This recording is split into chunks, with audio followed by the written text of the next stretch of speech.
Corona virus అండి. ఇది corona virus. ఈ కరోనా వైరస్ అనేది ఎక్కడ పుట్టింది అని అంటే ఇది చైనాలో పుట్టి చైనా అక్కడ అంతటా విస్తరించి చైనా నుంచి మిగతా వేరే దేశాలకు అక్కడున్న టూరిస్టులు బయటకు వచ్చారు.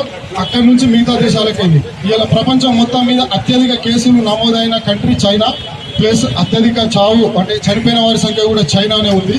దాని తర్వాత సెకండ్ ప్లేస్ లో ఉన్న కంట్రీ ఇటలీ. నెక్స్ట్ ఈ ఇటలీ వాళ్ళు ఏంటంటే చైనాలో ఈ యొక్క వైరస్ బయటపడ్డ తర్వాత నెక్స్ట్ మోస్ట్ ఎఫెక్టెడ్ కంట్రీ ఏదంటే ఇటలీ.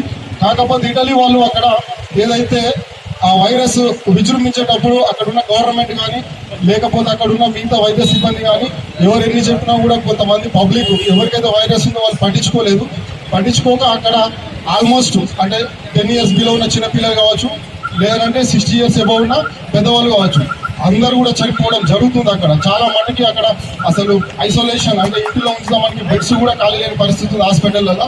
కాబట్టి next most affected country Italy ఉంది. ఇటలీలో స్టేజ్ 2 దాటిపోయి ప్రజెంట్ స్టేజ్ 3లో అక్కడ వైరస్ అనేది విజృంభిస్తుంది. Next Spain. ప్రపంచంలో 3వ స్థానంలో స్పెయిన్ ఉందండి. ఇప్పుడు స్పెయిన్ అత్యధికమైన కేసులు కరోనా పాజిటివ్ కేసులు నమోదైనాయి. తర్వాత డెత్ పొజిషన్ లో కూడా 3వ స్థానంలో ఉంది స్పెయిన్. తర్వాత గల్ఫ్ కంట్రీ అయిన ఇరాన్ 4th ప్లేస్ లో ఉంది. సో ఈ అన్ని దేశాలలో కూడా మన వాళ్ళు ఉండి అక్కడి నుండి ఇక్కడికి రావడం వల్ల కూడా మన దగ్గరికి మన ఇండియాలో నమోదైన కేసులలో మన తెలంగాణలో కావచ్చు, తెలంగాణలో ఇవాళ 23వ కేసు నమోదైంది. 23 కేసులు కూడా మనకు బయట నుంచి వచ్చిన వాళ్ళే అయినాయి, మన దగ్గర ఉన్న వాళ్ళు కాదు, బయట విదేశాల నుంచి వచ్చిన వాళ్ళకి అయినాయి.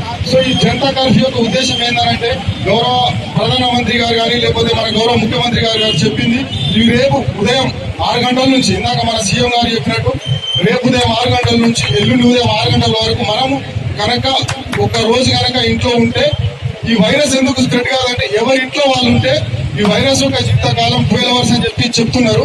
కాబట్టి మనం ఈ అంటే పాజిటివ్ వచ్చిన వాళ్ళైనా లేకపోతే రాని వాళ్ళైనా ఎవరైనా స్వీయ నిర్బంధంలో వాళ్ళ ఇంట్లో ఉంటే దీనివల్ల మన భారతదేశం కానీ మన తెలంగాణ కానీ అంతటా కూడా మనం సేఫ్ అవుతాం. కాబట్టి మన ముఖ్యమంత్రి గారు చెప్పినట్టు మన ప్రధానమంత్రి గారు చెప్పినట్టు రేపు మనం అందరం మనకు షాప్స్ ఉన్నా మనం ఇంట్లో ఉన్న ఎవరైనా కూడా మన స్వీయ